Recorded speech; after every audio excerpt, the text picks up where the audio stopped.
یہ نہ سمجھیں کہ ہم کسی طرح سے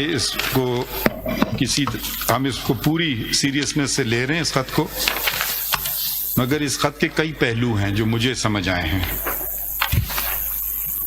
پہلی بات تو یہ وضاحت کر دوں کہ یہ سپریم جوڈیشل کونسل کو ایڈریس ہے، میں صرف اس کا رکن چیئرمین ہوں، اور میرے ساتھی جو میرے سیدھے آپ پہ بیٹھے ہیں ان کے ممبر ہیں، مگر تین اور بھی، ایک اور جج سپریم کورٹ کے اور دو سینئر چیف جسٹسز ہوتے ہیں۔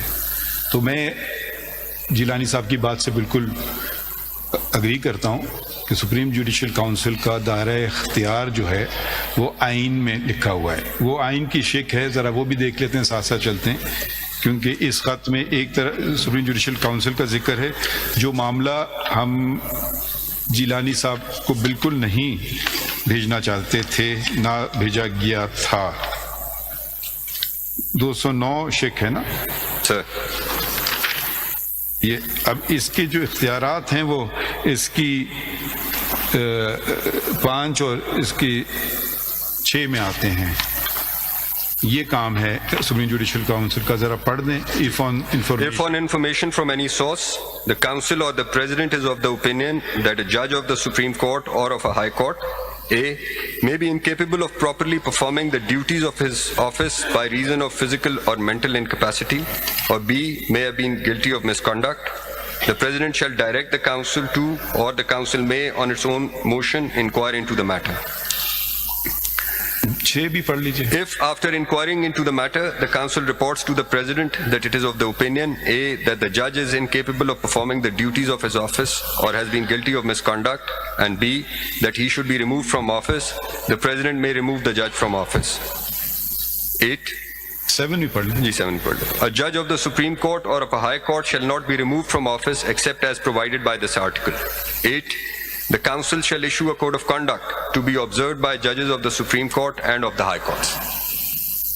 اب ایک مشہور زمانہ کیس جسٹس شوکت صدیقی کا کیس تھا، اس کا بھی تذکرہ اس خط میں ہے، جن کو سپریم جوڈیشل کونسل نے اپنے عہدے سے ہٹایا تھا کہ انہوں نے کچھ الزامات لگائے تھے اور ایک تقریر کی تھی۔